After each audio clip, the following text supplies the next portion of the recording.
대한민국 최고의 전문가들을 모시고 관련 이슈들을 추적하는 이동호 초대석입니다. 매주 화요일은 사회디자인연구소 김대호 소장님을 모시고 대한민국을 망치는 민주노총의 실체와 그들의 대한민국 파괴 공작에 대해서 알아보고 있습니다. 오늘도 역시 김대호 소장님 나오셨습니다. 안녕하세요. 예, 안녕하세요. 안녕하세요. 예, 우리 지금 계속 지금 민주노총에 대해서 알아보고 있는데 사람들이 반응들이 굉장히 좀 놀랍다. 그리고 대한민국 망치는 주범이 결국은 민주노총이었구나라는 것을 깨달은 사람들이 많이 있더라고요. 네. 우리 좀 김대호 소장님께서 오늘은 어떤 이야기를 또 준비해 오셨습니까? 네, 오늘은 제가 준비한 제목은 민주노총은 쥐 잡는 고양이인가, 사람 잡는 식인 호랑이인가. 그러니까 원래는 쥐를 잡아야 사람에게 유익하죠. 그 쥐라는 거는 뭐냐면은 불평등, 양극화 문제나 노동인권, 그죠? 이런 노동인권 침해, 이것을 갖다가 막는 존재로서 이제 고양이 규정했기 때문에 예. 고양이한테 먹이도 주고 보호도 하는 거죠. 그런데 이게 잡아라는 쥐는 안 잡고 거꾸로 이제 사람을 갖다가 잡아먹는 호랑이가 됐다. 대한민국을 잡아먹는 호랑이가 된 거죠. 예. 네. 예, 내용이 재밌겠군요. 예. 제가 원래 이제 현재 민주노총은 한국의 불평등, 양극화, 일자리와 청년의 기회와 희망을 갖다가 모조리 잡아먹는, 그렇죠. 불평등과 양극화를 심화시키고 일자리하고 청년의 기회와 희망을 잡아먹는 존재다라고 제가 이제 말씀을 드렸지 않습니까? 원래 이제 민주노총의 최대의 문제는 원래 이겁니다. 그런데 거기에다가 이게 대한민국의 어떤 외교 안보 있지 않습니까? 남북 관계 이것도 완전 뒤틀어버리는 또 존재거든요. 그 단적으로 이게 3월 8일자입니다. 이거 좀 띄워주세요. 이게 3월 8일자요. 3월 8일자에 이게 지금 전국 교직원 노동조합의 명의로 이거 좀 확대하기 어렵죠. 저 빨간 글자가 보십시오. 평화와 전쟁은 함께할 수 없다. 평화를 지금 전국 교직원 노동조합입니까? 네, 그렇죠. 전교조네요. 학생 가르치는. 이 민주노총의 아주 그냥 핵심이죠. 예. 지금 우리 중고등학생, 초중고생을 가르치는 그 노동조합이잖아요. 그리고 선생들. 이 사람들의 그 월급은 국민 세금에서 사실은 나갑니다. 그렇죠. 국민 세금이죠. 예. 그다음에 이 사람들의 처우 있잖아요. 우리나라 소득 수준을 감안했을 때 세계 최고의 어떤 대우를 받습니다. 그 이유가 뭐냐면은 이 사람들을 국가 공무원으로 딱 이렇게 지정을 했지 않습니까? 그 공무원들은 이제 일반직 공무원도 있고 소방직도 있고 다양한 공무원들 있잖아요. 어쨌든 간에 이제 그 교원으로 지정을 해서 공무원 임금 체계에 따라 가지고 이제 매년 이 호봉 승급이 됩니다. 그다음에 강관 고용 보장도 되고 또 여기 상당수는 공무원 연금 적용을 받습니다. 그러니까 종합적으로 어쨌든 국민 세금으로 세계 최고의 대우를 갖다가 해주는 존재가 바로 이 지금 한국의 어떤 그 국공립 교원이고요. 그 사람들이 지금 전국 교직원 노동조합을 형성을 하고 있거든요. 자, 그런데 이 사람들이 낸 영상 보시죠. 요걸 좀 이게 좀 확대가 안 되나요? 이거 이렇게 하면 확대 되네. 확대가 되네. 다시 돌려보시죠. 자, 빨간 거 내용을 보십시오. 예. 한미연합군사훈련은 전쟁준비훈련이다. 이거 북한 주장이네. 한미연합군사훈련에는 유사시 북에 대한 선제 공격과 지도부 제거 작전도 포함되어 있다. 그런데 이제 방어훈련을 한다지만 전쟁에서 방어는 곧 공격이고 공격이 곧 방어다. 방어와 공격이 전쟁에서 직구별될 수 있는가? 방어훈련도 전쟁 연습이다. 아예 군대를 없애자 그러면 이 친구들은. 아니 북한도요. 아니 방어하면 그러면은 상대편에 대한 공격을 해야지. 지금 방어라는 건 뭐예요? 상대편이 우리를 공격했을 때 얘기잖아요. 그럼 전쟁이 붙은 상황이잖아요. 그럼 우리도 공격을 해야지. 막고만 있으라는 얘기인가요? 인류 3,000년, 4,000년 역사에서요. 전쟁에 대해서 이따인 소리 평화를 위해 가지고 사실은 군사 훈련을 하지 말라는 이거 아닙니까, 그죠? 그 망하라는 얘기지 뭐. 군대를 없애라는 얘기. 정말. 그러니까 전쟁하지 말고 망하라는 얘기 아니에요? 군대 없애라는 얘기 아니에요? 이 이야기가? 미친놈들이지 이 새끼들은. 정말 욕이 안 나올 수가 없는데. 아이 정말 아니 이 자식들은 죄송합니다. 이자들은 지금 북한도요 핵과 미사일을 갖다 개발을 하고 하는 것도 전부 다 방어 목적이래요. 그렇지 북한은 않습니까? 근데 북한은 계속 우리를 공격했잖아. 아니 그러면 이 논리를 갖다 들이대면은요 북한에 대해서도 그러면은 그렇지. 핵 만들지 마라, 미사일 미사일 만들지 마라. 비록 당신들이 방어 목적이라고 하지만 방어는 곧 공격이니까. 그렇지. 또 구분이 안 되니 핵 만들지 마라, 미사일 만들지 마라. 그다음에 그 무력 증강하지 마라. 북한 가서 시위해야지 친구들. 성명 발표하고. 아는 사람도 많을 텐데 이자들은. 그러니까 말입니다. 저는 기가 막히거든요. 이게 국민의 어떤 혈세로 세계 최고의 어떤 대우를 받는 사람들이 이 사람들이 이 정교조라는 이들은 지금 노후도 보장되죠. 이 공무원 연금 적용받기 때문에 그러니까 보통 한 30년 정도 근무를 하면은요 연금이 평균 300만 원이 다 넘습니다. 그러니까 이 사람들 죽을 때까지 지금 그 연금을 받잖아요. 뿐만 아니라 이분들은 유족 연금도 상당히 후합니다. 그 자기가 죽은 다음에. 네, 유족 연금도 국민연금과는 또 없는 혜택들이 좀 있는데요. 그러니까 그래서 지금 또 내용을 좀 더 소개해 주시죠. 그 내용 좀 더 봅시다. 뭐 그 뒤에 또 다른 내용 또 있어요? 빨간 거로 해놓은 게? 예. 근데 문제는요. 지금 제가 이 교직원 노동조합의 문제는요. 일단 국민 세금으로 세계 최고의 대우를 받는 거하고 대한민국 선생이 우리 초중고 중고등 학생들을 가르친 선생이 거기다가 지금 완전히 어떤 이 보편 문명의 어떤 문명의 상식을 갖다가 부정하는 거거든요. 방어 훈련은 곧 공개 훈련이니까 아예 훈련 자체를 하지 마. 사실은 이 친구들 속마음은 대한민국 국군을 해체했으면 좋겠는데. 예? 참 그런데 이제 이자들은 북한 수준의 어떤 생활을 누리기는 또 싫어하죠. 북한에서는 그 교원의 대우가 아주 안 좋습니다. 그렇지. 그런데 이게 철부지도 아니고 철부지의 망나니를 갖다가 이게 같이 겹쳐 놓은 거거든요. 이게. 근데 저들이 지금 다른 목적이 있죠. 저 이야기는 철부지라고 보기에는 그러니까 철부지의 망나니에다가 그다음에 사악함이 곁들어 있어요. 사악함이 있죠. 왜냐하면 대한민국을 나름대로 무력화시키는 그런 사악함이 저기 들어있다고 볼 수밖에 없어요. 그 말은 저희의 모든 아이들에게 질 높은 공교육을 말은 참 좋은데 이게 이제 그 학생과 학부모의 선택권과 심판권을 갖다가 또 부정하는 존재들이지 않습니까 이게 지금 저희가 생각해 보면 과거에 왜 학교 선생님 중에 스타 강사가 많이 배출됐어요. 왜냐하면 그때는 그 각 학교별로 그러니까 그 본고사가 있었으니까 서울대나 그 좋은 대학에 얼마나 많이 보내냐 경쟁을 했었거든요. 그래서 학교 선생들 중에서도 같은 3학년 담임이라도 예를 들면 많이 보낸 선생은 예를 들면 굉장히 우대를 받았어요. 그래서 선생님들도 그러니까 굉장히 공부를 열심히 했죠. 그 중에서 또 나중에 스타 강사들은 이제 학원가에 진출해서 스타가 됐는데 지금은 뭐 학교 선생님들 거의 연구 안 한다고 그러던데. 안 할 뿐만 아니라 지금 스타 강사의 어떤 생활 성소득 있지 않습니까? 그것보다도 지금 그냥 잘리지 않고 놀고 먹어도 이게 월등히 낫거든 사실은. 그러니까 지금 아마 생애 소득으로 보면은요. 그러니까 생애 소득이라 그러면은 이제 자기가 이제 입사를 해가지고 임금이 좀 올라가고 일정 시간에는 또 퇴직을 할 거고 연금을 받고 이 전체를 놓고서 생애 총소득으로 보면 전체를 따져서 삼성전자 세계 최고 기업인 삼성전자 지금보다도 공무원 되는 게 낫거든요. 그러니까 9급 되는 게 나은데 지금 이거는 7급부터 출발하잖아요.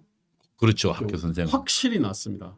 그리고 웬만한 변호사들보다 평균적으로 훨씬 낫습니다. 이게 교사 되는 게. 그러니까 이제 이미 그 학생들이나 학부모들은 알잖아요. 그러다 보니까 이제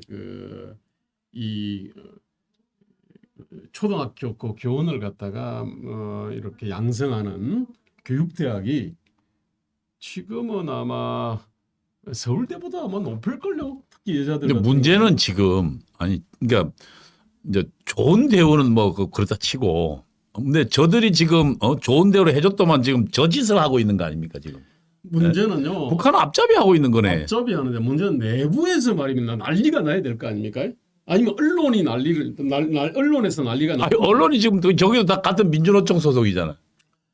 그러니까 한편이 돼 있잖아요. 언론이 그렇게 됐지. 그 다음에 내부에서 말입니다. 이런 편향을 잡는. 그러니까 같은 사악한 교사들. 행위를 하는 아니 다 동의하지 않을 거 아닙니까? 지금 전교조 제가 본 사람들 중에 전국 교직원 노동조합의 조합원들이 꽤 많을 겁니다. 이거 교육 우리 그 교우들 중에서도 많이 있고요. 그런데 거기에서 이걸 문제 제기를 하는 집단은 집단적인 움직임은 없을걸요. 이게 바로 문제거든요. 이게 그러다 보니까 제가 볼 때는 이런 사악한 집단들은 한 줌도 안 될 겁니다. 그런데 이자들이 지금 이제 딱 지도부를 장악하고 있잖아요. 그러면 전체를 갖다가 이렇게 끌고 가고 있는 거거든요. 이게 바로 무서운 겁니다. 이게. 자, 근데 이게 어제 오늘 얘기가 아닙니다. 그 제가 전에도 소개드렸지만은 그 금속 노동조합의 어떤 강령에도 다시 한번 비춰보시죠. 저거 좀 한번 키워보세요. 여기 보면 우리는 우리의 국토를 강점한 미군을 조속히 철수시키며 자주평화 민족 대단결의 원칙에 기초해 이게 북한은 법 제9조 내용. 북한은 법 제9조 내용이에요. 예, 그리고 국토를 건설하기 감정한 위해 미국이라는 게 우리는 미제국주의 식민지라는 북한 주장 그대로 받아들인 거죠. 그러니까 이게 이제 전국 금속 노동조합의 강령이잖아요. 그러니까 지금 금속 노동조합이 현대자동차, 현대기아 자동차가 속해 있는 그 상위 네네. 그 연합체죠. 네네. 가장 동원력이 가장 어떤 그렇죠. 좋은 집단이죠. 이게 한 조합원도 한 17만, 18만 뭐 이렇게 되고요. 돈도 많이 받고. 그러니까 공공운수 노동조합 조합 다음으로 이제 이렇게 큰 노조거든요. 공공운수 노동조합에는 그 지하철 뭐 그다음에 국민건강보험공단 뭐 이러저러한 그게 그러니까 특히 국민 세금이나 공기업에 근무하는. 네. 자, 그래서 이제 이건 전에 말씀드렸지 않습니까? 이게 네. 공공운수 노조가 1번, 금속 노조가 2번이고요. 그다음에 저기 지금 정교조가 지금 많이 컸습니다. 공무원 노조가 지금 한 10만 되고 정교조가 여기는 5만 천 나오는데 실제로는 이보다 훨씬 큽니다. 어쨌든 그 정교조가 지금 이 평균 학력으로 보면은요. 정교조와 공무원 노조가 제일 높을 거예요. 우리나라 교사가 한 몇 명 되나요? 그때 정교조가 한때 한 10만까지 넘어갔었나요? 한때에 10만 가까이 간 적이 갔었죠. 있습니다. 전체 교원은 한 30만, 30만 40만 정도. 이렇게 됩니다. 이게. 아니, 근데 거기 사립학교가 또 들어가 있지 않습니까? 이게. 근데 국공립이든 사립학교든요. 초중고는 사실은 국민 세금에서 사실 월급을 주지 지금 않습니까? 전부 보조하고 있죠. 네. 그 월급들을. 그러니까 국민 세금에서 나오는 게 98% 99% 이렇게 될 겁니다. 이게 또 다른 나라하고 그건 뭐 사립이든 공립이든 의미가 없는 거죠. 예, 사실은 의미가 사실은. 없습니다. 이게. 자, 모든 문제들은요. 네, 근데 우리 집에 정전이 되면 제일 먼저 보는 거는 옆집에 정전됐는지를 보는 거 아닙니까? 그죠? 이게 동네 정전인지 아니면 우리 동만 정전인지를 갖다가 알아보는 거 아닙니까? 마찬가지로 대한민국의 어떤 문제들 있지 않습니까? 민주노총의 문제, 노동조합의 문제, 공무원의 문제, 뭐 이른바 불평등 양극화의 문제, 청년 실업 문제 이런 문제들은 항상 다른 나라들하고 좀 비교를 해봐야 되거든요. 그렇죠.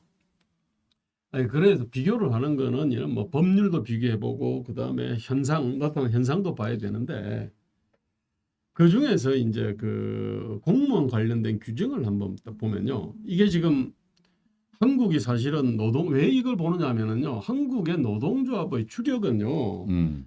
시장에서 치열하게 경쟁하는 존재들이 아닙니다. 국민 세금으로 월급을 받든지 아니면 국가가 딱 규제를 해가지고요. 독점을 갖다 주든지 지하철 같은 거, 국민건강보험 다 독점을 주는 거 아닙니까? 독점 주죠. 공기업 같은 경우는. 그다음에 규제 산업이든지 아니면 함부로 뭐 은행하고 싶다 해서 은행을 못 열지 않습니까? 그러니까 아니면은 그냥 그 자체가 공무원이든지 이런 존재들이 지금 한국 노동조합의 그 주력이거든요.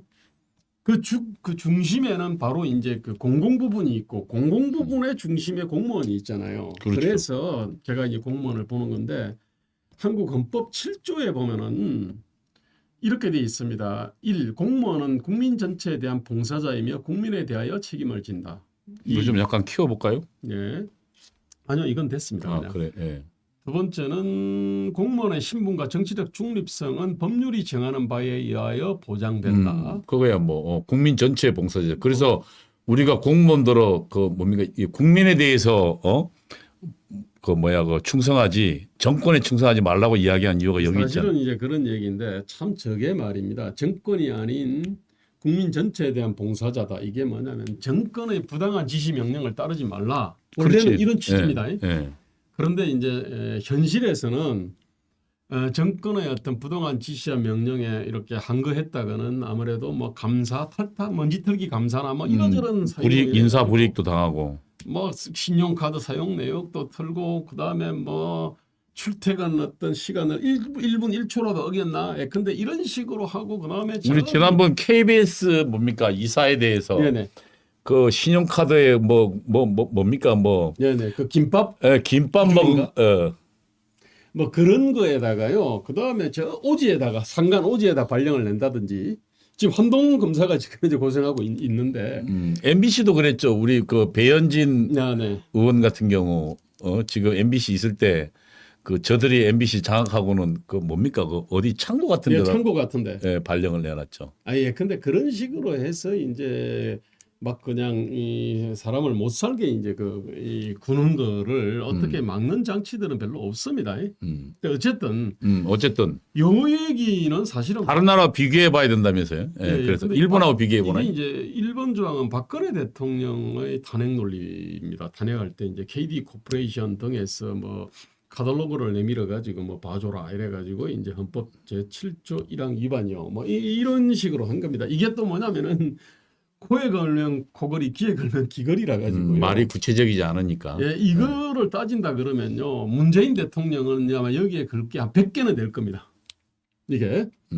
왜냐하면 국민 전체에 대한 봉사자 노릇을 한 게 아니고 아주 일부에 대해서만 어떤 그 이익을 갖다가 주려고 했기 때문에 막 걸면 겁니다. 이게. 그다음에 공무원의 신분과 정치적 중립성. 정치적 중립 문제는 노무현 대통령 탄핵 논리였습니다. 그렇지. 역시 이 조항도 들이대면은 문재인 대통령 100번도 탄핵할 수 있습니다. 자, 그런데 여기에 공무원의 신분 보장이 들어가 있거든요.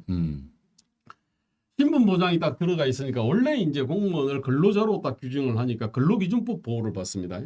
한국의 근로기준법은 어떤 나라보다도요. 노동자를 갖다 보호해야 될 대상으로 다 생각하고 우리가 지난 시간에 아주 그 부분에 좀 보셨죠. 근데 그거다가 또 하나 이중적으로 헌법까지 지금 보호하네요. 근데 원래는 신분 보장한 이유는 사실은 정권에 휘둘리지 말고 그렇습니다. 국민에 대해서만 봉사란 의미에서 그래서 예를 들면 부당한 명령을 내리더라도 그걸 거부하기 위해서는 자기가 뭐 신분이 보장 안 되면 거부를 못 하니까 그래서 신분 보장이 그러니까 좋은 의미로 들어간 건데 지금 악용되고 있는 거죠, 저기. 게다가 이게 한국의 헌법 총강에 올라가 있습니다. 총강에 뭐 국토는 한반도 부속도 한다. 민주공화국이다. 뭐 이런 내용 들어 있잖아요. 그런데 이제 이 한국 헌법은 원래 일본 헌법 있지 않습니까? 1948년 일본 헌법을 많이 뺏겼습니다. 근데 그 일본 헌법을 하고 비교해 보면요. 일본 헌법도 독일 헌법을 많이 뺏기고. 하여튼. 저는 뺏기는 것이 나쁜 게 아니라고. 그럼요. 좋은 거는 본받아야죠. 선진 문명은 우리가 빨리 받아들여야 해야 빨리 이제 선진화되니까. 그러니까요. 일본 헌법은 공무원 관련된 그 조항이요. 국민의 권리 및 의무 조항에 있습니다. 그리고 그 15조인데요. 15조. 그게 어떻게 되어 있냐면은 공무원의 선정 및 파면의 권리로 되어 있습니다. 자, 그 내용이 뭐냐면요. 그러니까 국민이 네. 공무원을 선정하고 파면할 권리가 있다 이런 얘기네. 헌법으로 해석해 보면. 그러니까 이 제1번이 뭐냐면은 공무원을 선정하고 그리고 이를 파면하는 이런 국민 고유의 권리다. 이게 먼저 나옵니다. 누가 주인이냐. 그러니까 딱 그걸 명확하네요. 두 번째가 모든 공무원은 전체의 봉사자이고 일부의 봉사자는 아니다. 이게 뭐냐면 우리 제7조 1항하고 거의 같잖아요. 그렇죠. 근데 그 내용을 보면은요. 그 일본 헌법이 훨씬 선명하게 써놨습니다. 모든 공무원은 전체의 봉사자이고 일부의 봉사자는 아니다. 이 얘기는요. 자기 지역이라든지 자기한테 표를 준 사람들 있지 않습니까? 이런 사람들의 어떤 이익을 갖다가 이렇게 이 봉사하는 거 그거는 헌법 위반이다. 요 얘기거든요. 그렇죠. 그러니까 그 예를 들면 네. 지역구 의원이라 하더라도 지역구원이 어쨌든 표를 얻는 것은 그 지역구는 투표를 통해서 얻지만 그 국회의원이 되는 순간 그 사람은 전체 국민을 대변하는 게 되는 거죠. 그래서 가덕도 신공항은요. 바로 이게 그냥 일본 헌법 들이대면 바로 헌법 위반입니다. 이게. 그거는 그 지역 부산만 사실은 이익을 보는 거지 않습니까? 누가 봐도. 그렇죠, 그렇죠. 아, 그렇지. 아니 뭐 그런 것들이 그냥 수두룩합니다. 아니 그런데 그 우리도 비슷한 조항이 7조 1항에 있긴 있어요. 공무원은 국민 전체에 대한 봉사자이며 국민에 대한 책임을 진다니까 뭐냐면 각이 안 써 있습니다.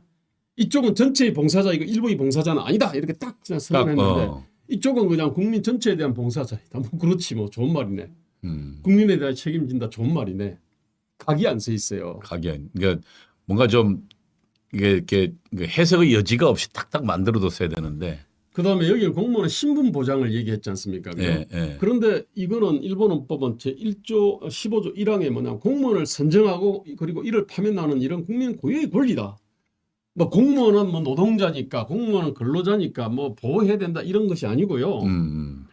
이게 그 국민 고유의 권리다. 이렇게 한 거거든요. 선정 파면은. 아니 저는 이게 문제가 왜 되냐면은 공무원을 갖다가 그냥 일반 근로자로 봐버리면요, 그 국민이 고용주가 됩니다. 국민 전체가 고용주가 되는 거 아닙니까? 그렇죠.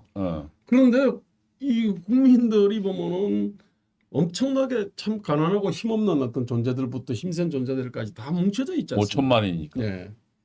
그런데 이제 이 사람들이 고용주가 되면 고용주 의무가 이제 생기지 않습니까? 그죠? 근데 4대 보험부터 시작해가지고 뭐 그다음에 고용 보장 등등등 이렇게 해버리면은 아주 가난한 어떤 국민들이 아주 그 부유한 그 공무원들을 위해 가지고 뼈골 빠지게 이제 일을 갖다가 해야 되는 겁니다. 그러니까 이분들을 갖다가 좀 이제 뭐 기술 발전이라든지 그 어떤 정책에 따라 가지고 어떤 조직이라든지 인력을 대대적으로 좀 구조 조정해야 될 필요성이 있는데 기업은 그렇게 하는데 정부는 그걸 못하는 거예요. 그러면 가난한 국민들이 세금 내 가지고 이 사람들을 갖다가 먹여 살려야 되는 거예요. 그죠? 네. 그러면 이거는 완전히 어떤 민주공화국의 어떤 정신에 완전히 반하거든요. 근데 이제 일본 헌법은 그 내용이 있는 겁니다. 공무원을 선정하고 파면하는 일은 국민에게 고유 권리다. 있습니다. 이게. 근데 한국 같은 경우는 신분하고 뭐 신분과 정치적 중립성 법률이 정하는 바에 보장된다 이런 식으로 되고 또 근로기준법에서 또 보장을 갖다 하고 있고요. 지금 그러고 있습니다. 이게. 자, 제가 이거 정교조 얘기하다가 제가 이게 좀 넘어. 예. 그런데 이제 이 정교조가 임금 인상 투쟁을 한 적이 거의 없습니다. 사실은 정교조는 세계 최고의 대우를 받지만 임금 인상 투쟁을 한 적이 없어요. 그거는 뭐냐면은 공무원들이 자신들의 최후 개선 투쟁을 했던 그거는 투쟁을 한 게 아니고 이분들은 실질적으로 모든 기준을 갖다 만들고 예산을 갖다가 다루는 사람이잖아요. 그러다 보니까 한국 정치권이 그냥 뭐 혼미한 상태가 되다 보니까 특히 문재인 대통령처럼 완전히 그 혼미하고 편향되어 있는 사람한테는요. 이게 정말 그 공무원들이나 어떤 민주노총 같은 데가 자기 이익을 추구하기가 너무 좋습니다, 사실. 자, 그래서 이제 제가 공무원 들여다봤는데요. 또 하나 우리가 이제 국제 비교를 갖다 많이 하는데 이거 좀 키워보세요. 이게 뭐냐면 요 그림 쪽 근속 연수별 임금 격차 이거를 갖다 좀 키워볼게요. 이게 뭐입니까? 이건 유명한 그림입니다. 이게 근속 연수별 임금 격차 제조의 국제 비교인데 한국이 10년 차, 20년 차, 30년 차 가장 가파르게 올라가지 않습니까? 그죠? 일본은 좀 그러니까 지금 파란 게 10년 차군요. 10년 차고 100으로 봤을 때. 네네. 예? 네네. 아니 그러니까 파란 게 맨 처음에 그러니까 들어왔을 때 1년 미만짜리. 1년 미만짜리. 그다음에 빨간 게 그러면 10년 됐을 때 10에서 15년. 10에서 15년 됐을 때 그러면은 200%가 되는군요. 네네. 그다음에 30년이 되면 20에서 30년이 20에서 30년 되면 300%가 300%로 됩니다. 예. 이 한국은 이렇고 일본은 우리보다 좀 덜해요. 자, 그다음에 스웨덴은 한번 보세요. 제일 오른쪽에 스웨덴. 저 스웨덴을 보면은요. 1년 미만이 100인데 10에서 15년이 116.1이고 그다음에 20에서 30년은 110.8이거든요. 다시 내려가네요. 이게 뭐냐면 철저하게 생산성으로 따지면은요. 이게 맞아요. 스웨덴처럼 갑니다. 근데 임금이라는 거는요. 생산성에 상응해서 주는 것들 주는 측면도 있지만 또 사회적 필요성이 있잖아요. 그죠? 나이 들면은 가족도 많이 생기고 하니까 그래서 이제 스웨덴이 오히려 예외입니다. 대체로 이제 약간 연공성은 있습니다. 오래 근무하면. 영국도 프랑스도 이탈리아도 독일도 다 연공성은 좀 있긴 있거든요. 우리나라가 굉장히 높군요. 세계적으로. 이게 굉장히 가파른 나라입니다. 이게. 자, 그런데 이거를 전형적으로 하는 데가 뭐 이게 적용받는 데가 바로 그 공무원과 공기업들입니다. 아니, 공무원들의 호봉제가 있지 않습니까? 그죠? 호봉제가 이게 생산성이 향상되는 것이 아니에요. 시간 지나면 무조건 올라가는 거죠. 호봉이. 그러니까 이게 너무나 가파르다는 겁니다. 그러니까 그 자체를 정면 부정할 수는 없습니다. 그런데 이 간격이 너무 이제 가파르다 보니까 그래서 아까 교사로 치면요. 지금 학교 가보십시오. 예컨대 2학년 일반 담임이 나이 한 27살 여교사입니다. 2학년 2반 담임은 나이 60세, 61세 그 여교사입니다. 할머니 교사입니다. 자, 하는 일은 거의 같겠죠. 똑같겠죠. 솔직히 따지고 보면 27살 여교사가 훨씬 좀 잘하겠죠. 뭐 강의 뭐 자료 준비도 잘할 거고. 에너지도 좀 있고 하니까 나이가 61세 되면 아무래도 좀 떨어지게 돼 있거든요. 근데 임금은 3배 차이 나겠네요. 한 2배에서 2.5배에서 3배 차이가 날 겁니다. 한쪽은 연봉 한 3천, 한쪽은 연봉 9천쯤 되니까. 자, 같은 일을 하면서. 이건 뭐냐면 그러면 동일노동 동일임금이 원래 노동운동의 어떤 이상이었습니다. 지금도 그 얘기 지금 민주노총도 합니다. 그런데 여기에 대해 가지고 적용 안 합니다. 이게 원래 동일노동 동일임금의 2배 되는 거거든요. 이게. 자, 그러니까 민간 기업은요 이런 시스템을 갖다가 이렇게 오랫동안 존속시키기가 어렵습니다. 그런데 이게 어떤 국가 공무원이나 공공기관은 그거를 갖다가 밀고 나갈 수가 있잖아요. 민간 기업은 결국은 다 전부 국제 경쟁하니까 생산성 수준으로 다 바꿀 수밖에 없죠. 그런데 생산성만 갖고 따질 수는 없는 겁니다. 인간이기 때문에 그죠? 이 인간이니까. 그럼 뭐 그 베이스를 무시할 수는 없는 거 아니에요? 맞습니다. 생산성을 기준으로 하고 그 다음에 필요성이 있지 않습니까? 여러 가지 네. 요건들을 봐서. 그래서 그걸 이제 결합시키게 돼 있는데 한국은 이제 아주 가파른데 이거를 갖다 주도하는 데가 사실은 민주노총 있잖아요. 민주노총이 옛날에 그 노동자 투쟁을 할 때요. 이게 그 퇴직금 누진제라든지 호봉제 있지 않습니까? 월급제, 호봉제, 퇴직금 누진제.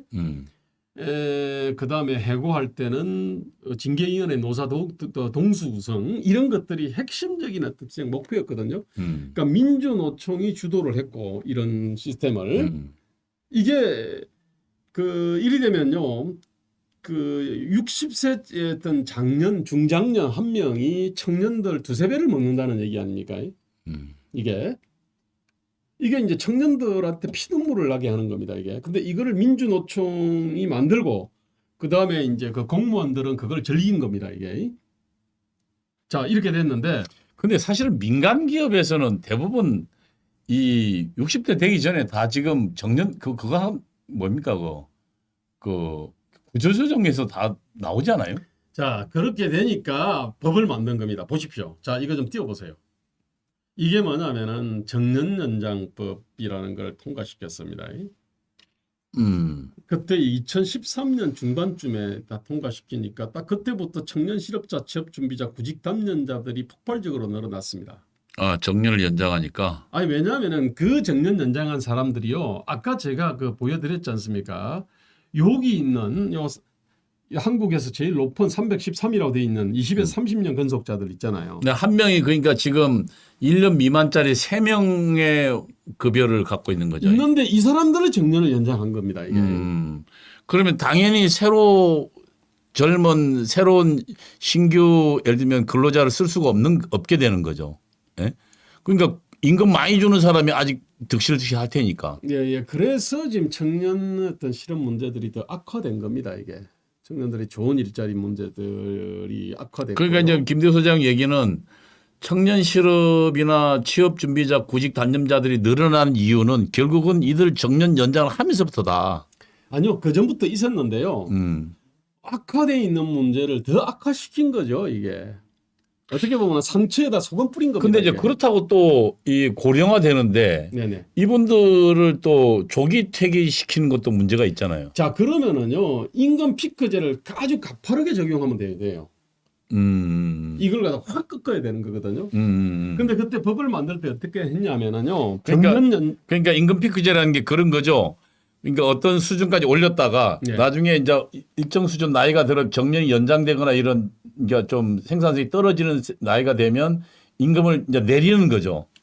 대신 일자리를 보장하는 대신에. 예, 근데 원래 이것도 원래 말은 안 되는 건데요. 원래 생산성에 따라서.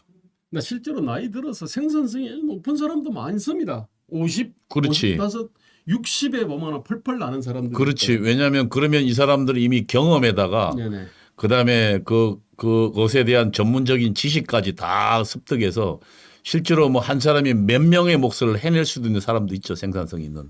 예, 아니 민간 기업에서 이거는 알아서 판단을 갖다 하거든요. 아니, 그래서 어떤 사람은 4호정 5, 6도 45세 정년, 56세 뭐 정년 이런 식으로 걸기도 하고 어떤 사람은 60, 61세, 62살에도요 계속 붙잡아 놓고 더 위로 이렇게 올리는 민간 기업은 원래 그렇게 합니다. 그런데 문제는 이게 정년 연장법이라는 거는 그냥 모든 공기업과 뭐 민간 기업을 가리지 않고 그냥 강제로 해버린 거거든요. 사실은 말이 안 되는 겁니다 이게. 그러다 보니까 아주 빼어난 사람이 그 조기 퇴직을 해야 되는 경우도 있고요. 아까 다시 좀 설명을 좀 해주시죠. 그 청년 실업자 이거. 그래서 이거는 아주 무능한 사람 이거 보십시오. 그러니까 빼어난 사람은 정년에 걸려서 나가기도 하고 또 빼어난 사람 임금 더 줘야 되는데 임금 피크제 있지 않습니까? 해서 깎아야 되기도 하고 무능한 사람들, 근데 대부분의 사람들은요. 어쨌든 정년을 강제로 연장을 해버렸기 때문에 57세, 58세 나가려고 그랬는데 60세까지 그냥 버티게 생겼죠. 연봉 1억 넘는 사람들이. 그리 되면 당연히 어떤 청년 실업 문제가 심각해지겠죠. 한 40만 명 이상 늘었네요. 네네네. 지금은 더 늘었을 겁니다, 이게. 문제는 이거는 이제 민주노총이 이제 주도를 했고요. 그럼 민주당이 이제 따라갔지 않습니까? 급격하게 늘어나요. 해마다 10만 네네. 늘었다가 20만 늘었다가 계속 이렇게 늘어요.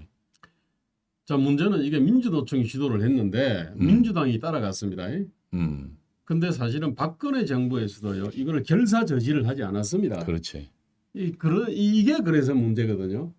그러니까 민주노총 요놈들 때문이다라고 말하기가 그러니까 이놈들이 그 주범은 맞는데 말입니다. 종범들과 방조범들이 있는 겁니다. 이게 저희 이제 그 얘기를 갖다가 하려고 하는 겁니다. 우리나라의 모든 문제들은 사실은 딱 그런 구조에서 나옵니다. 이게 그 주범이 있고 그 다음에 종범이 있고요. 그걸 방조하거나 방조범이 있는 겁니다. 자, 이제 이거를 한번 보겠습니다. 일본을 봐야 되는데 아까 일본 헌법을 봤지 않습니까? 그죠? 그다음에 아까 임금 체계를 제가 봤지 않습니까? 그죠? 아까 일본하고 한국을 비교해 봤잖아요. 그러니까 일본은 그러니까 그러니까 그 20년이 넘어도 네네. 전체 한 190 몇 % 정도였죠. 아까 아니요. 240 정도. 240 정도였네. 일본이 이제 OECD 선진국 중에 OECD 국가 중에서 한국을 빼놓고는 제일 가파른 나라입니다. 그렇지. 원래 일본이 연공서열 이게 일본이 가장 잘 돼 있던 나라잖아요. 그렇습니다. 평생 직장이라는 개념을 해가지고. 예? 자, 근데 한국은 그보다 훨씬 가파릅니다. 또 하나, 내 거기서 이게 이 표를 안 갖고 왔는데 일본은 대기업과 중소기업의 임금 격차가 의외로 굉장히 적은 나라입니다. 그러니까 초임은요 3,000명 이상 대기업이나 500명 이상이든 30인 미만이든 초임은 거의 같습니다. 예컨대 20대의 초임은 대충 20만 원 가량 됩니다. 한 2천만 원 정도. 아니요 200만 월급. 월급 200만 원. 네, 그러니까 30대는 대충 30만 원, 40대는 40만 원, 50대는 50만 원. 그러니까 이런 체계가 있고 이게 대기업이든 중소기업이든 다 보편적으로 적용을 받습니다. 그러면은 이제 중소기업도 그런 정도의 지불할 나름대로 능력이 된다는 얘기죠. 예. 그런데 문제는 한국은 대기업은 아까 우리 그 저기 현대기아 자동차 그때 임금을 받지 않습니까? 자동차 산업을 받잖아요. 이건 생산성에 비해서 월등하게 사실은 많이 받고요. 그러면 협력업체를 쥐어 짜고 R&D 투자는 줄이고 주주목도 뼈싸고 소비자한테 전가를 해야 될 거 아닙니까? 그러다 보니까 이제 협력업체 지불 여력 자체가 없고 이윤율 자체가 1%로 그냥 제공비용하다가 삐끗하면은 그냥 바로 처박히거든요. 자, 그렇기 때문에 이제 이게 대기업과 중소기업의 어떤 임금 격차들이 크게 납니다. 그다음에 아까 대기업이라고 하는 게 근데 지하철 공사, 국민건강 뭐 보험공단이라든지 이런 데 경쟁도 없고 독점을 주는데 이자들은 그 이 시장 소비자의 선택에 의해서 임금을 주는 게 아니잖아요. 지들이 임의로 선정하는 거잖아요. 내 요금 얼마 받겠다. 이런 거잖아요. 그러다 보니까 이제 이게 그냥 엄청나게 높게 설정돼 있거든요. 자, 어쨌든 그렇게 해서 대기업과 중소기업의 어떤 임금 격차가 한국은 굉장히 큰 나라입니다. 그다음에 무엇보다 공공과 민간의 임금 격차가 아주 큽니다. 이게 자, 이런 구조를 갖고 있는데 일본 같은 경우는 어떤지. 일본을 보면은요. 이거는 일본에는 이제 그 공무원 급여법이라는 게 있습니다. 우리는 공무원 급여법이 없습니다. 우리는요. 그 큰 차이입니다. 그러니까 법이라는 거는요. 보편 이성 내지 보편 상식의 어떤 그 집약이지 않습니까? 공무원 급여법이 어떤 내용입니까? 소개를 좀 해주시죠. 아, 그게 공무원 급여를 선정하는 어떤 이 방법인데 이렇게 근데 이런 겁니다. 이거 한번 띄워보세요. 자, 공무원은요 임의로 자기들이 그냥 공무원 급여를 그냥 높게 설정해 버릴 수 있는 사람들이거든요. 그렇지. 자, 그러다 보니까 이제 법을 만들어 놓지 않으면요 공무원들은 귀족 내지 양반이 되게 돼 있습니다. 지금 우리 대한민국에 딱 그렇게 돼 있죠. 그래서 제가 참 놀란 게 공무원 급여법이 딱 있는데 급여법에는 어떻게 돼 있냐면은 공무원의 임금 기준인데 일본말로 돼 있군요. 예. 이거는 어디입니까? 이제 인사원에서 제가 다운을 갖다가 그냥 그대로 받은 겁니다. 지금도 일본 인사원이라고 하는데 가서 다운을 갖다 받으면 되는데 이렇게 돼 있습니다. 여기에 보면은 기업 규모 50인 미만 36.9% 뭔가 표준을 만들어야 되는데 민간을 기준으로 만들어야 될 거 아닙니까, 그죠? 민간으로 만들 때 그러면 월급 표준을 네네네. 공무원. 네. 그런데 최상층 대기업으로 만약에 그 기준을 잡아버리면요 공무원 임금이 엄청나게 높게 올라가죠. 아닙니까? 말이 안 되잖아요. 그러니까 이쪽에서는 이제 50인 미만 기업은 36.9%를 선정하고요, 50인 이상은 63.1%를 선정을 딱 했어요. 표본이 있겠죠. 그러면 거기서 이제 여기 역직 단계 뭐냐면은 부장이냐 과장이냐 계장이냐 뭐 개원이냐 이런 걸 따지고 근무 지역도 따지고 연령도 따지고 학력도 따집니다. 이거 맞잖아요, 그죠? 그렇지. 이걸 따져 가지고 이제 그러니까 기준을 정해놓고, 네. 그러니까 자기 마음대로 못 올리게 어떤 네. 일정 부분에 그러니까 대기업이나 그 다음에 소기업의 그 포르테이지를 만들어서 그게 이제 기준인 거죠. 네네. 그래서 그 기준을 정해놓고 그 다음에 예를 들면 이제 그 안에서 뭐 얼마 근무했냐, 학력이 뭐냐, 뭐 이런 그 다음에 계급이 뭐냐에 따라서 이렇게 조절할 수 있도록 그렇게 만들어놨군요. 예, 그렇게 딱 만들어 가지고 이제 적용할 거 아닙니까, 그죠? 그러면은 이 공무원도 이제 그러면은 뭐 개원, 계장, 과장, 부장 급들이 있을 거 아닙니까, 그죠? 자, 근데 이제 경기가 나쁘면요 민간 기업 전체가 임금이 떨어질 수도 있죠. 그렇죠. 그 이쪽으로는 같이 떨어집니다. 그렇지. 이 법에 따르면은 네. 그러네요. 자, 그렇기 때문에 항상 민간 위에 이거 양반이나 귀족이 될래야 될 수가 없게 돼 있어요. 그러니까 지금 만약에 이번 사태처럼 예를 들면 우리 민간이 지금 코로나 때문에 예를 들면 축 떨어졌다. 네네. 그럼 이들도 떨어져야 되네. 그렇죠. 그러면 예를 들면 이 코로나 양반들은 못 나오는 거네. 예? 그렇죠. 그 이들은 지금 사실은 코로나 사태 훨씬 더 좋은 거 아니에요? 직장이 다 폐쇄되니까 안 나가도 월급은 그대로 받잖아. 네네. 그래서 예를 들면 50km 제한 이들은 아주 나이스한 사람들 늦게 다녀도 되는 사람들 아니야. 그렇죠. 빨리 서두를 필요가 없는 양반들이니까 이 사람들은 뭐 재택근무도 좋아할 걸. 아니면은 뭐 천천히 걸어다니는데 빠를 필요가 없잖아요. 그렇습니다. 월급은 나오니까. 근데 일본 같은 경우는 민간이 떨어지면 경기 안좋 떨어지면 거기에 연동하도록 돼 있으니까 네네. 공무원도 떨어지도록 돼 있네요. 예, 딱 그렇게도 돼 있고 그 다음에 직급 체계 있지 않습니까? 예컨대 5년, 10년, 15년 뭐 근속이 있고 그 다음에 그 안에는 저기 뭐 직군도 다양할 거 아닙니까? 그죠? 뭐 예컨대 의사를 하는 사람도 있고 뭐 기술직도 있을 거고 기술직도 있고. 근데 이런 부분들을 갖다가 어떤 큰 틀에서 테이블로 만들어 놔야 되거든요. 그렇지 않으면 이 사람은 세금을 갖다가 걷는 사람들이기 때문에 어떻게 돈 수북이 쌓아놓고 자기 호주머니에 얼마든지 넣을 수 있거든. 그리고 뭐 또 걔들이 또 뭐 그 국회나 이쪽에 로비할 수도 있고 예산도 자기들이 뭐 공무원들이 만들잖아요. 예산안도. 그다음에 뭐 약간 복리후생비라든지 자기개발비라든지 뭐 예컨대 무슨 이러저러한 뭐 장례식이 뭐 있다든지 하면은 우리나라 공무원들 그거 다 주죠. 예, 그것도 후합니다. 그다음에 그러니까 이런 식으로요. 그 인간이라는 게 별거 아닙니다. 그러니까 좀 일본 저거 좀 설명을 좀 더 해주시죠. 여기 정말 일본은 정확하게 근거가 있네요. 그러니까 예? 법이 있는 거죠. 법.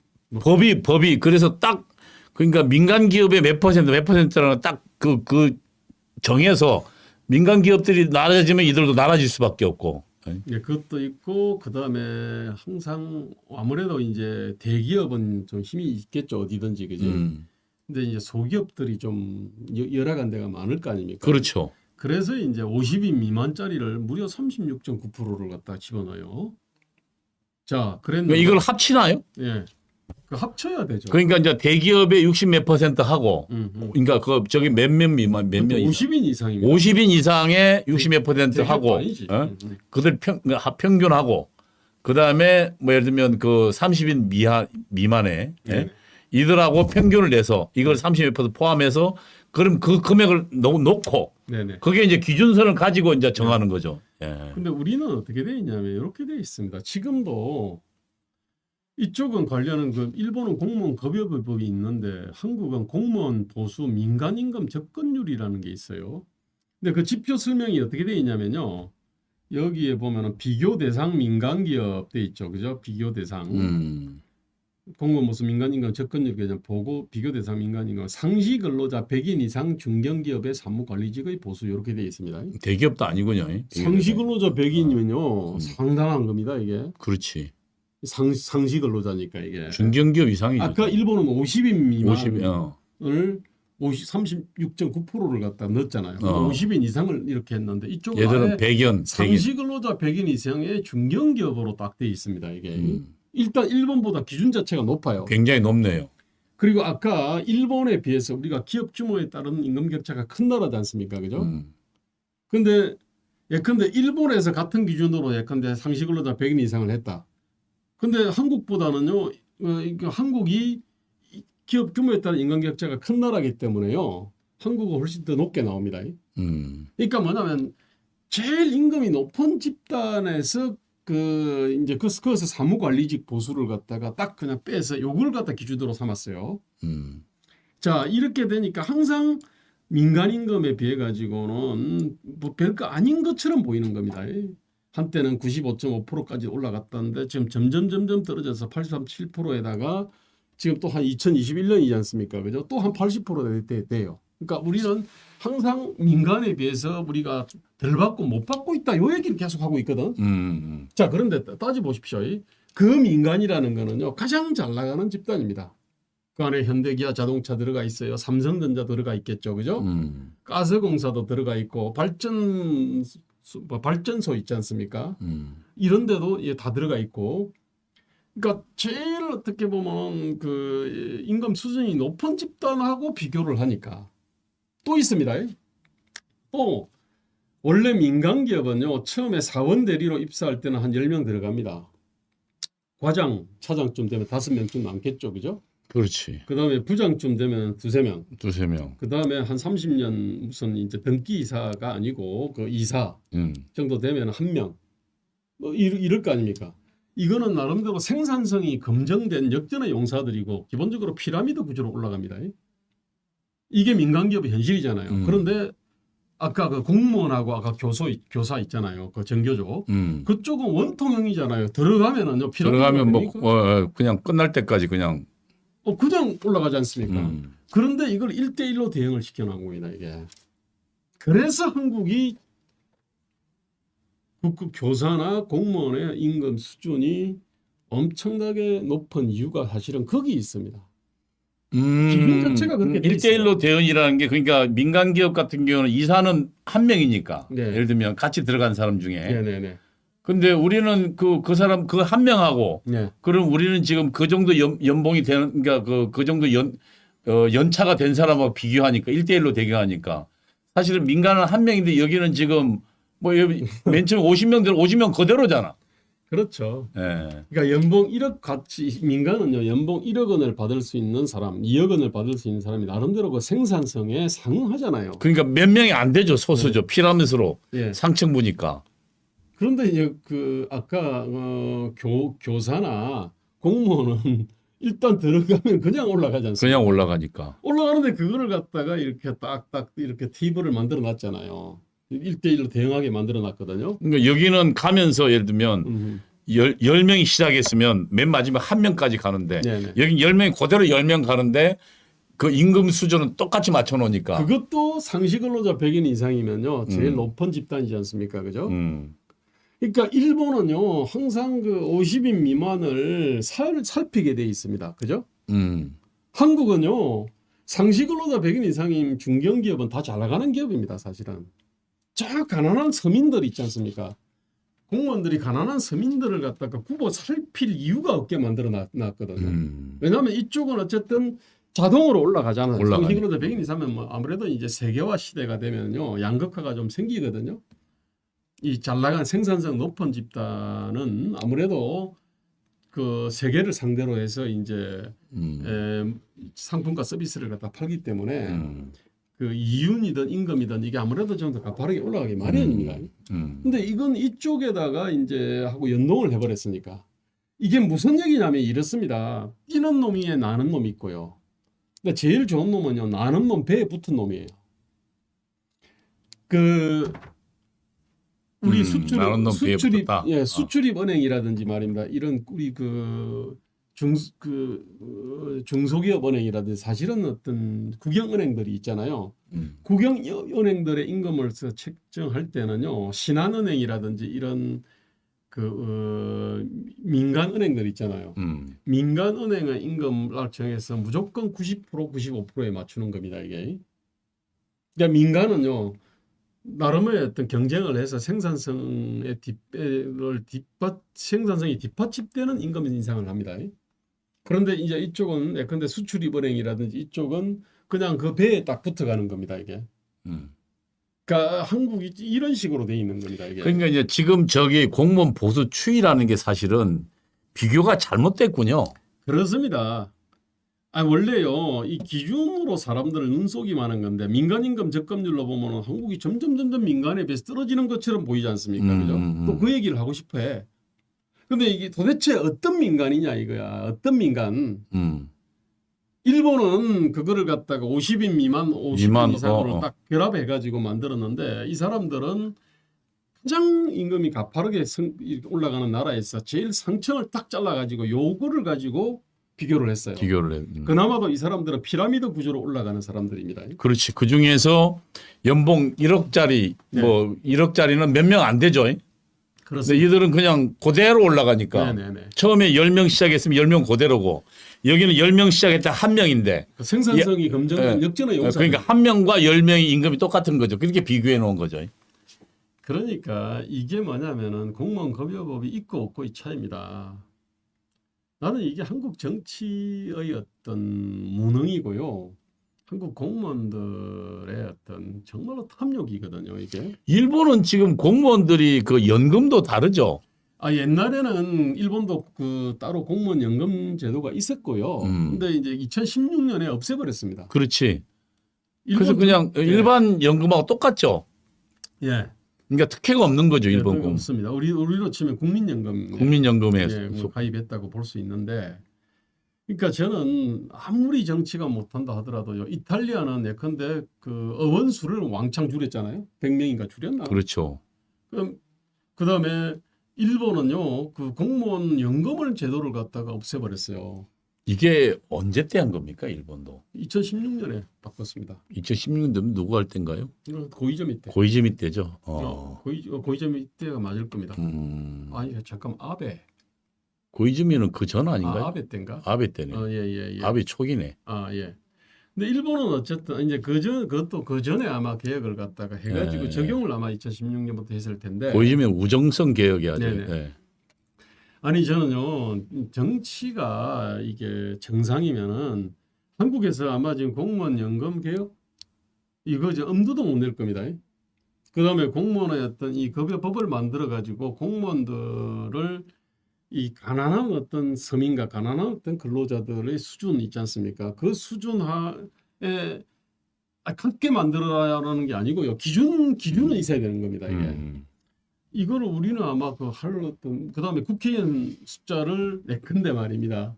늘리거나 아니면은 늘리거나 줄이거나 아니 늘리는 거는 가능한데 줄이는 거나 아니면은 급여 수준을 갖다가 그 세비 수준을 깎는다라든지 이런 것들은 우리는 엄두도 못 내는 계획이지 않습니까?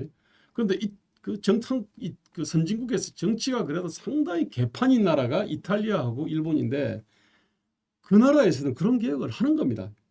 한국은 뭐냐면 그리 되면은 개판 정도가 아닌 거죠. 한국은. 자, 그래서 그 결과가 이렇게 나온 겁니다. 네, 결과를 좀 소개해 주시죠. 이거 인사원에 가면 그 자료가 있는데 일본 인사원이죠. 제 위에 거는요. 빅데이터 분석을 통해 본 대한민국 평균 공무원입니다. 자, 잠깐만요. 이거를 좀 키워보세요. 이게 매년 나오는 자료가 아닌데 이게 잘 안 나오네. 이게 잘 안 나오네요. 잠깐만요. 이거 끌어내려 볼게요. 이게 안 되네. 이렇게 예. 잠깐만요. 되네요. 예. 돼 있네. 이게 빅데이터 분석을 통해 본 대한민국 평균 공무원인데 이때가 2015년 12월 31일 기준인데 그때 공무원 수 여기는 이제 그 군인이 빠졌습니다. 군인이 한 20몇만 명이 있어요. 그러면은 실제로는 그러니까 공무원 연금 적용자는 130여 몇만 명 됩니다. 근데 그 중에서 이제 그 빼고 이걸 해보니까 이제 102만 뭐 6천 되고 평균 연령은 42.2세, 평균 연봉은 대충 한 5,900 정도 됐고요. 6천만 원이네요. 2015년 연봉 말고 급여 말고도 뭐 다른 복지 혜택을 치면 저기 그건 1억 가까이. 예? 그 한 사람 고용하는데 1억 정도 든다고 그러니까요. 보면 됩니다. 한 30년 고용하면 1억 곱하기 30년 하면 되고요. 그 다음에 평균 재직 기간은 15.7년 이렇게 돼 있거든요. 자, 일본하고 비교해 볼게요. 자, 일본은 2016년 4월 1일 현재입니다. 이게 거의 같은 시기입니다. 이게 그때 이제 보면은 적용 인원이 급여법 적용 인원 25만 3,623명. 이거 어떻게 이렇게 차이가 많이 나죠? 일본은요. 국가 공무원하고 지방 공무원을 구분합니다. 다르죠. 그러니까 국가 공무원은 58만 명, 60만 명이 안 됩니다. 인구가 우리 2.5배인데 우리는 이제 국가 공무원이 130여 명만 명 되죠. 그건 이제 군인까지 포함하면은요 130 한 5, 6만 될 겁니다 아마. 자, 근데 일본은 그 국가 공무원이 한 60만 명 가량, 58만 명쯤 되는데 그 중에 급여법 해당자는 25만 3천이고 나머지는 뭐냐면은 그 급여법으로 적용하기 어려운, 즉 민간에서 이게 그 전문가를 스카우트를 해야 되거든. 그 사람들은 이제 별도의 어떤 그게 있어요. 그렇지. 그 사람들은 따로 뭐 안 그러면 안 들어올 테니까. 예. 근데 이제 이 사람들이 원래 핵심입니다, 사실은. 자, 그런데 이 사람 평균 연령이 43.3세입니다. 한국보다도 1.1세가 많죠, 그죠? 그건 뭐 이거 비교하면은 비싸고요. 그 다음에 건속 연수는 이쪽이 보면은 건속 연수는 21.7년입니다. 한국은 15.7년이었잖아요. 그러니까 6년이 더 깁니다. 자, 나이 한 살 많아. 그러니까 근속 연수 6년이 길어요. 길어. 자, 그런데 평균 급여액은 이쪽은 41만 7천엔입니다. 그러니까 원으로 따지면 417만 원 417만 원. 이렇게 봅니다. 아니 그러니까 지금 연봉으로 뛰면은 5,130만 원 가량 되죠. 5,130만 원. 우리는 5,800. 그러니까 우리는 나이도 어리고 예.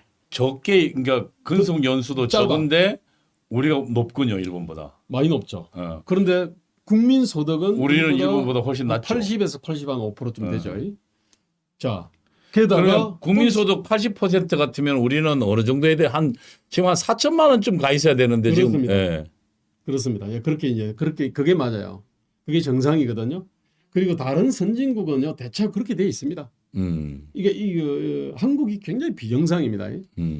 자, 그런데 한국은 이제 일본 공무원들한테 없는 연금이 있잖아요. 공무원 연금이 있잖아요. 그렇지.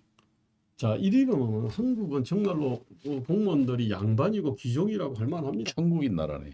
공무원 천국이 맞아요. 자, 이 천국에서 가장 큰 혜택을 누리는 존재가 아까 사실은 교사입니다. 왜냐하면 다른 사람들은 끊임없이 새로운 공부를 해야 되는 사람들이 많거든요. 새로운 공부해야 되냐? 그 직무가 올라가고 하면은 뭐 그렇지. 부서 바뀌고 하면은 뭐 새롭게 막 공부를 해야 되는데 사실은 교사는 그렇지는 않잖아요. 그랬는데 이제 이 민간의 아까 상시 근로자 100인 이상에서 그야말로 피라미드 구조로 올라가는 생산성이 검증된 역전의 용사들하고 같은 혜택을 갖다가 딱 누리지 않습니까? 근데 하는 일은 그냥 과거 한번 가르치면 뭐 별로 새롭게 연구할 게 별로 없잖아요. 솔직히 말해가지고 뭐 전혀 없다고 말할 수 없지만 그랬는데 이제 그런 엄청난 혜택을 받고도 지금 한미 군사 훈련 하지 마라. 아이들을 망쳐놓고 있고. 애들은 애들대로 망치고. 그리고 지금 이들이 지금 불평등의 주범이고. 그러니까 사실은 오히려 대한민국 망쳐놓고 있는 주범이다 이거죠. 네네네. 마무리를 좀 해주시죠. 시간이 좀 많이 지났네 이제. 한 시간 예. 다 돼가네. 예. 아까 연금을 봤는데요. 이 통계도 잠깐만 한번 띄워주세요. 이게 옛날에 나왔던 건데 2016년 기준으로 공무원 연금인데 1인당 월 평균 연금 수급액이 241만 9천 원인데 보십시오. 국민연금은 35만 2천 원. 미국의 사회보장연금은 지금 160만 원가량, 독일은 166만 원, 캐나다 57만 5천 원, 일본 후생연금이 152만 원 이렇게 되는데요. 공무원 연금이 241만인데 근데 사실은요. 여기는 중간 정산자들이 많이 있습니다. 중간에. 어쨌든 지금 일본이 한 2배쯤 되네. 거의. 사실은요. 이게 한 30년 근속하면 대부분이 300만 원 넘거든요. 그러죠. 300원 넘죠. 지금 이거는 뭐냐면은 5년 근무하다가 나간 사람 다 3년 근무한 쳐서 사람 뭐. 나가서 다 통틀어서 241이 나오는 겁니다. 그래도 제일 높습니다, 이게. 지금 우리가 지금 이 개혁을 하려고 하니까 그래도 박근혜 정부는 이거 하려고 노력은 했습니다. 그랬는데 문재인은 막았죠. 막아놓고 이런 공무원을 갖다가 엄청나게 지금 늘렸죠. 그죠? 그러니까 이게 뭐냐면은요. 참 이거는 자기들의 바로 표가 되거든. 이게 자기들이. 잠깐만요.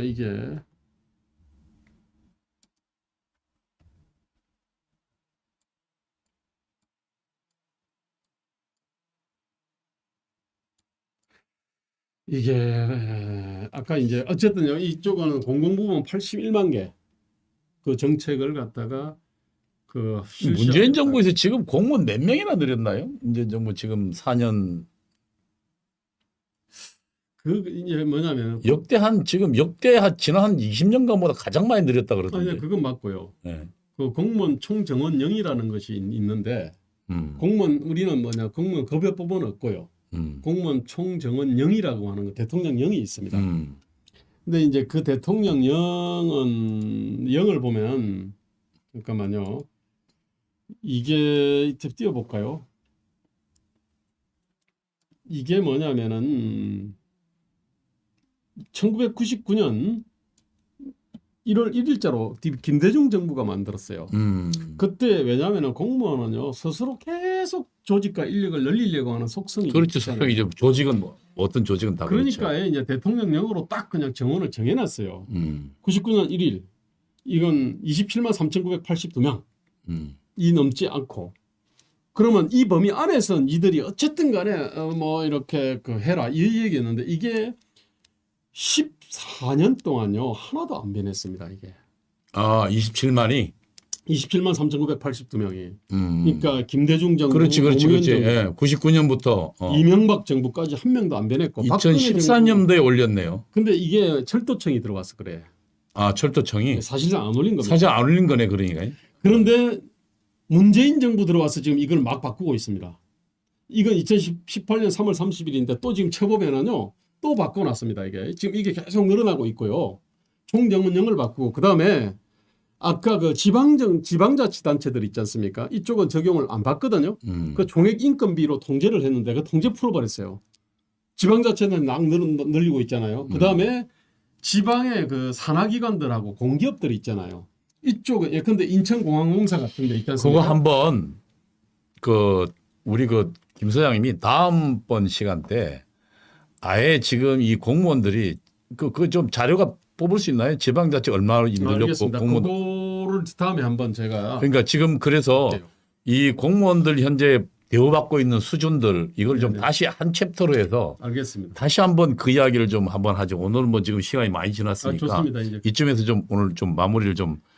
그래서 오늘 주제는 뭐였냐면 이들이 지금 결국 식인 사람 잡아먹는 공무원이 됐다는 사람 잡아먹는 민주노총이 됐다.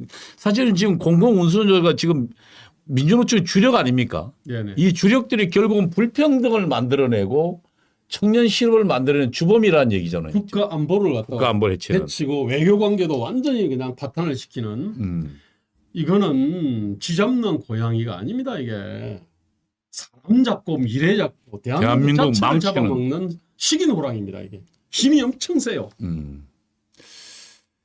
자, 너하라TV 시청자 여러분, 오늘도 지금 우리 김대호 소장님을 모시고 민주노총 특히 그중에 핵심인 공무원 노조에 대해서 알아봤습니다. 이들이 지금 오늘 지금 새로 알게 된 사실은 일본은 지금 그들이 임금을 민간 기업이 연동해서 받고 있네요. 그래서 특히 50인 미만의 그 기업하고 연동해서 임금을 산정해서 사실상 그렇게 높지가 않은데 우리는 지금 현재 전체 연봉을 100인 미만으로 기준으로 알아서 그리고 그것도 법으로 정해놓지도 않아서 우리는 지금 굉장히 많은 특혜와 대접을 받고 있다 이렇게 보고 있고 그러나 이들이 사실상 그 수많은 혜택을 받으면서도 정말 국민을 위해서 어떤 일을 하는지 우리는 잘 알지 못합니다. 우리 지금 그리고 특히 이들은 오늘 지금 전국 교직원 노동조합 전교조를 받지만 이들이 하고 있는 일들은 세계 최고의 대접을 받고 있고 세계 최고의 급여를 받고 있으면서도 이들은 대한민국을 망치는 일을 하고 있습니다. 우리 그 국군을 사실상 없애라는 얘기. 그러니까 방어훈련 하지 말라는 얘기를 지금 하고 있고 오히려 그런 북한에 대해서 한마디도 하지 못하는 대한민국을 해체하자는 그 주장을 이들이 세계 최고의 급여를 받으면서 세계 최고의 대우를 받으면서 그것도 세금으로 받으면서 우리 아이들을 망쳐놓고 있는 주범이 이런 혜택을 받고 있습니다. 여러분 이 사실들을 알려야 됩니다. 우리 국민들에게. 그래야 우리 대한민국을 새롭게 만들어낼 수 있습니다. 우리 지금 대한민국 망치는 주범은 이 민주노총이 있고 정교조가 있다는 사실. 우리는 지금 정교조가 갖고 있는 이념적 성향만 알고 있지만 그들이 받고 있는 엄청난 혜택 여기에 대해서 우리는 꼭 알아야 될 거예요. 왜냐하면 우리 주머니에서 나가니까요. 자, 우리 김대호 소장님 모시고 네. 이 민주노총 이야기는 다음 주도 계속하겠습니다. 우리 그 김대호 소장님 마지막으로 한 말씀 해주시고. 네, 아니요 자유서울 그 김대호 TV에 못다한 얘기들이 좀 있습니다. 자유서울 김대호 TV를 구독을 하시면은 여기서 다 못한 또 재밌는 얘기들이 많이 있습니다. 네. 예, 여러분 오늘 그 김대호 소장님 모시고 민주노총 이야기 나눠봤습니다. 우리 다음 주도 민주노총 이야기를 좀 계속 하겠습니다. 그리고 여러분께서는 이 민주노총의 실태를 정확하게 알고 우리 국민들에게 알려야겠습니다. 그것이 대한민국 살리는 길일 것입니다. 자, 우리 광화문 앱으로 조직하고 우리가 배워야 됩니다. 그래야 우리 이웃에게 우리는 가르칠 수 있습니다. 오늘 여기까지 하겠습니다. 나와주셔서 감사합니다. 네, 감사합니다. 예. 네.